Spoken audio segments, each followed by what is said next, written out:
Labą dieną, taip, aš jau čia esu ant scenos, ačiū Jums labai. Skipai, mūsų laikas.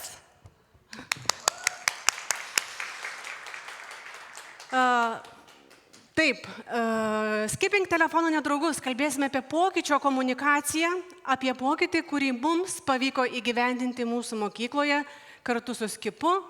Apie Skipą šiek tiek vėliau. Aš esu mama.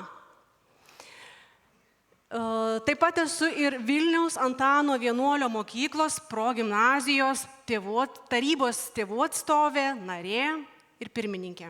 Bet pirmiausia, čia ant scenos aš esu mama. Mano vaikai, mano dukros žaidžia tokius įdomius žaidimus, sako, aš žaidžiu mergaitę su galiomis.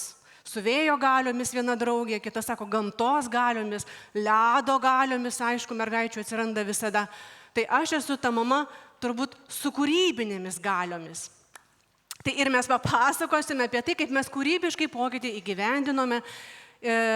Kūrybinį pokytį įgyvendinti visada reikia su žmonėmis. Mums labai padėjo mūsų mokyklos direktorius Kęstutis Subačius įgalindamas pokytį. Ir mums labai padėjo mūsų mokyklos pavaduotojos ir iniciatyvinė grupė, kuri ėmėsi lyderystės. Girdėjome žodžius, įgalinimas, lyderystė mūsų mokykloje plus kūryba. Dabar pasimsiu aš. Taip, tai pokytis nuo rugsėjo 1 dienos mūsų mokykloje vaikai negali turėti telefonų šalia. Nuo to, kai jie ateina į mokyklą, iki išėjimo iš mokyklos, telefonų šalia nėra. Kai mokomės mieste, telefonų šalia irgi nėra. Tai apie ką šis pokytis? Šis pokytis, kaip pažiūrėsi, iš principo yra apie įpročių pokytį. Mes norime pakeisti įprotį turėti telefoną visada šalia savęs ir jį žiūrėti. Tai toks požiūrio kampas atsiranda, kai mes norime pakeisti blogą įprotį. Tokių atvejų turėjome apie įpročių pasikeitimus. Tokių ne vieną visuomenėje turėjome, kuris dabar ant bangos ir su telefonais, ar ne? Turėjome, sakėme, kaip yra reikalinga būtinai pasikeisti, prisisekti saugos diržus, ar ne? Nes nesaugu, nes visa kita, bet dar vis tiek ne visi gale prisisegam. Yra problemų, mes paprašėme išeiti rūkančiuosius iš mūsų maisto įstaigų, iš restoranų. Kažkaip pavyko, susitarėm ir atrodo visi toliau draugaujam. Kitas pokytis sunkiau įgyvendinimas, iš tikrųjų įprotis, ar ne, pakišininkauti, už kažką tai duoti. Kodėl jis čia yra? Vilniaus, Sveikatos apsaugos ministerijos. Ar matėte komunikaciją jau antrus metus? Jie sako, rūkymas yra žalingas įprotis, kaip ir kišininkavimas. Veipinimas yra žalingas įprotis kaip kišininkavimas. Nagų kramtymas yra žalingas įprotis kaip kišininkavimas. Atsisukime save. Mes esame įpročių valdomi, ar ne? Ir jie lygiai taip pat pasako, kad ir skrolinimas yra ne tai, kad blogas, bet žalingas įprotis, ar ne? Ir komunikuoja apie tai. Ir mes tai visi puikiai žinome, tikrai puikiai žinome, nes turbūt ir mano per tas 5 minutės jau galbūt pasitikrinome savo ekranus, galbūt kažką jau naujo mums jie pranešė, ar ne? Mes tai tikrai žinome. Ir tai kaip padaryti tą pokytį? Pokytį galime daryti keliais. Galime sakyti, ne, taip daugiau nebus. Kaltas, bausim, taip nedarysim, bus dabar kitaip, vat nuo čia ir dabar. Neteisingai, tu suklydai, tu darai blogai, darysim kitaip. Arba mes pasirinkome kelią sakyti, kad tai yra ne bausmė, bet galimybė. Mūsų skubančioje visuomenėje, priklausomybių kupinoj, tikrai neturėti telefono šalia yra dovana, o ne apribojimas. Su tokiu keliu ir nuotaika nuėjome į pokytį ir sakom, tai ar vis dėlto mums pavyksta pokytį suprojektuoti, ar ne, be emocinių pasipriešinimo ir panašiai. Tai kas man iš to? Pirmiausia klausimas atėjo toks, kas man iš to? Kas tie mes? Pokytis neįsigyvendinama arba sunkiau įgyvendinamas tada, kai mes turim priešpriešą. Kai skirtingos pusės neranda sutarimo, nežino vardan ko mes tą darom, trūksta žinojimo, bet ko, ar ne? Priešpriešą tarp suinteresuotų pusių. Tai kas tie man? Kas tie mes? Man. 3 suinteresuotos pusės, visa mokyklos bendruomenė, mokytojas, vaikai ir tėvas. Tai kas mokytojų iš to? Mes kalbėjom. Iš principo tai dėmesys. Dėmesys mokytojui, bet ir vaiko dėmesys į mokytoją, kai jo telefono šalia nėra. Mokytojo misija ugdyti sąmoningą žmogų, mąstantį žmogų ir kai nėra trikdžio, jam tą lengvyti yra geriau. Vaikui iš esmės sakom, tau tai yra pokalbis, draugas, žmogus, skipping telefoną, nedraugus. Buvimas ne telefone suteikia tą pačią gražią emocijų puokštę, kurios mes taip trokštame iš ekranų, tik jinai yra su pasiekmėmis, su ūdančiomis pasiekmėmis. Tėvams atsparumas. Kai reikėjo įdėti žodį, klausė mūsų ar ne, pradžioje, kokį žodį įdėti į daugtaškį, aš sakiau atsparumas. Mano kaip mamos noras turėti atsparų žmogų šitoje visuomeniai, kad jis gebėtų atskirti, kritiškai mąstyti, būtų mąstantis, nepriklausomas ir pasitikis savimi žmogumis. Tai ką, mums reikės pokyčių kažko, ar ne? Pokyčių mums reikės, kaip recepte, kalbos ir balso. Tai kas ta kalba? Mes sudėjome žodžius apie pokytį į sakinius. Sakinius sudėjome į komunikacijos įrankius kiekvienai iš suinteresuotų grupių. Įrankis komunikacijai mokytojams, tėvams, vaikams.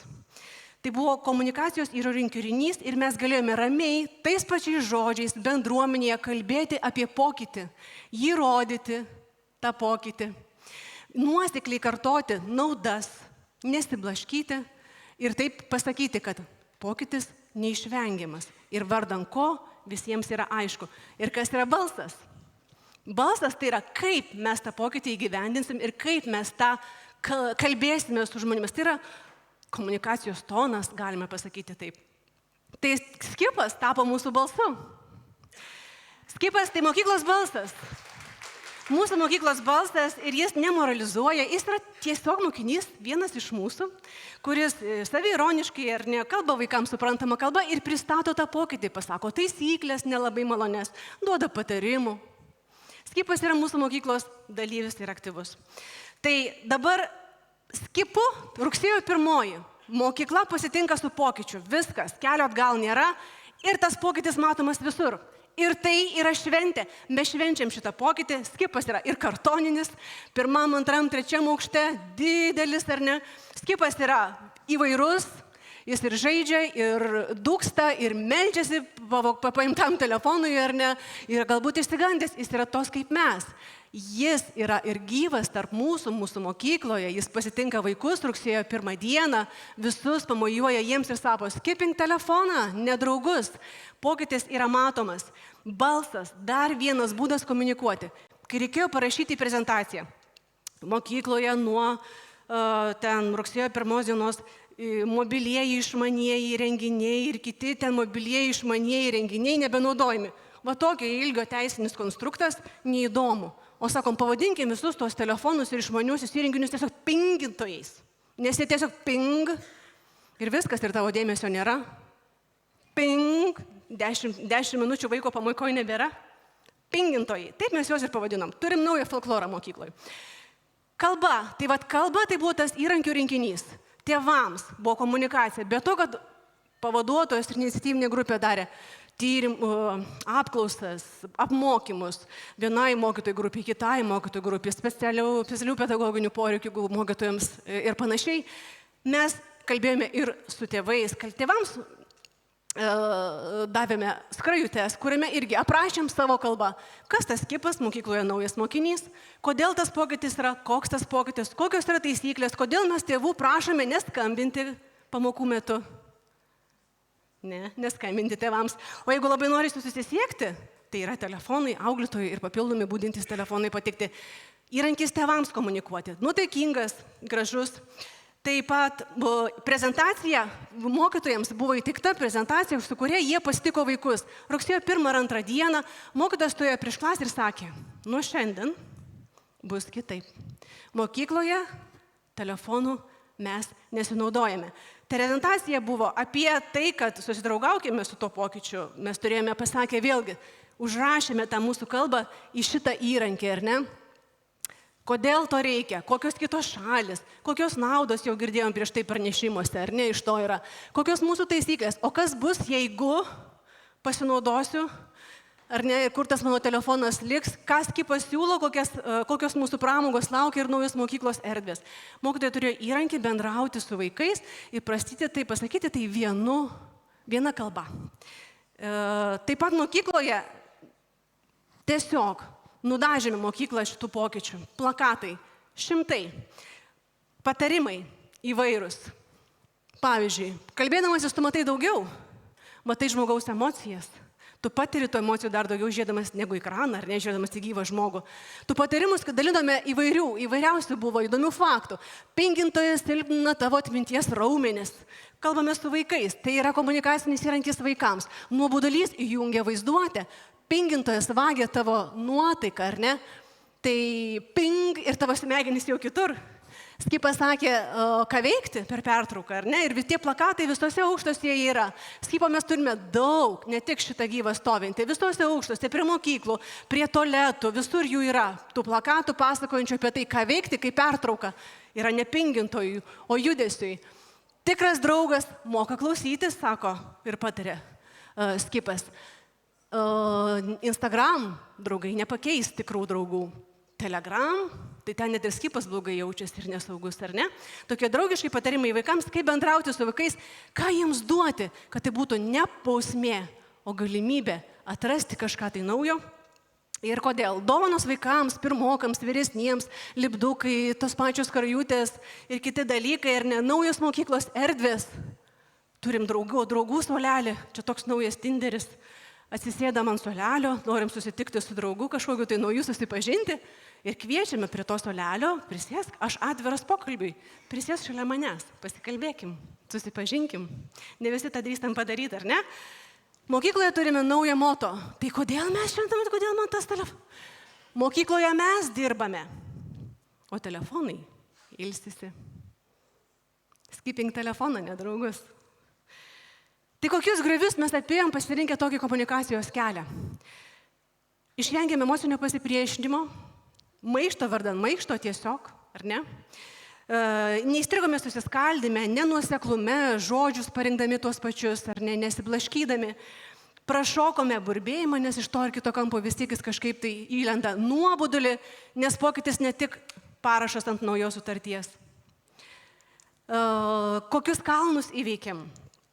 Pavyko užnorinti pačius mokytojus, įkvėpti bendruomenę, daryti dalykus, kurių anksčiau nebuvo. Sutelkėm ir tėvus bendram tikslui, sukūrėme vaikų bendravimą, skaitimą, senas geras užrašų knygutes rankose ir pilną kiemą vaikų, net ir nekoks oras, jeigu ten ir lietus lyja. Padarėme ką daugiau padarėme, atsirado veiklų įvairiausių mūsų mokykloje ir pačių mokytojų inicijuojamų. Vaikai išmoko savo tėvų ir globėjų telefonus. Mes klausėme tą 1-2 dieną. Ar mokymą mūsų ar tėčio telefoną? Mintinai. Ar mokame?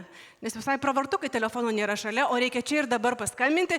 Aš prieinu prie bet kokio mokytojo ir sakau, paskambink mano mamai. Aha, koks telefonas? Tai buvo pamokas, namų darbai. Mano vaikas grįžo iš tos pirmosios tos pamokos, ar nesako, mama, mano namų darbai, išmokti tavo telefono numerį. Labai gerai. Tai rezultatai, ar mums pavyko tas pokytis ir jūsų projekcijos, ar ne, tai yra tai kokie rezultatai. Iš viso šiai dienai, turbūt 3 dienų atstumu, ar ne, mes turime timtus 47 pingintojus. Tai čia guli pas socialinio pedagogo kabinete spintoje, ar ne. Po pirmo karto vaikai su pasiaiškinimu pasiema šitą pingintoją iš jo. Antrą kartą, sudėtingiau, jau ateiti reikia pasimti telefoną su tėvais. Tai vieną kartą atėjo mama ir sako, o galima tą telefoną pavasarį vaikui atiduoti? Taip. Tėvų skundai, turim mes hiperaktyvių, kaip sakė vicemeras, tikrai turim ir esam eilinė pati geriausia mokykla. Ir turim hiperaktyvių, bet gavom tik 2 skundus, aš manau, tai didžiulis pasisekimas, apie ką jie galės papasakoti Edita ir Asta pavaduotojos mūsų, ar ne? Skipas vis dar ant bangos. Skipas yra mūsų mokykloje, vaikšto po klases, lanko vaikus, dalyvauja šventėse, veda vaikus ar ne, į kiemą, ateina pažaisti su juo ir visą, kai jis yra laukiamas mūsų bendruomenės narys. Skipa į sceną. Ateitis, aišku, mūsų yra išlaikyti nusiteikimą. Yra sudėtinga išlaikyti tą norą tęsti, bendruomenės norą būti. Ir tęsti šitą mūsų, padaryti labai, ar netrodo paprastai, jį reikia pratęsti, bet tai ar įmanoma suprojektuoti pokytį? Mes sakome, taip. Mes sakome, taip, mums pavyko. Ir pavyko, nes mes pasirinkome turbūt teisingą kelią. Nebausti, o švęsti šventę. Ačiū, Skipai.